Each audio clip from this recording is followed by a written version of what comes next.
अस्सलाम वालेकुम। Telangana news today में आपका खैर मकदम है। मैं फैयाज़ अहमद ख़ान। वाजिद अली ख़ान और ज़फ़रुल हक़ की जानिब से एक शाम गज़ल का प्रोग्राम अंगारा फ़ाई होटल बंजरा हिल में मुनक़िद हुआ। गज़ल और मौसीक़ार के उस्ताद बैनुल अक़वामी सैयद अदनान समी ने इस मौके पर अपने फ़न का मुज़ाहरा किया और उर्दू की बेहतरीन गज़लों को पेश किया, जिसे सामीन ने खूब दाद से नवाजा।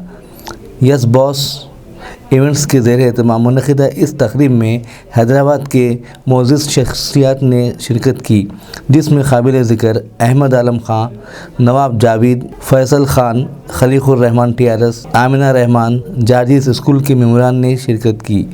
इसके अलावा सैयद यामीन हाशमी, फैसल रज़ीउद्दीन, मोहम्मद उमर सिद्दीकी, मोहम्मद अहमद अली, मुस्तफ़ा कमाल, अहमद अब्दुल हमीद, वासिफ़ुद्दीन ख़ान ने मौजूद थे।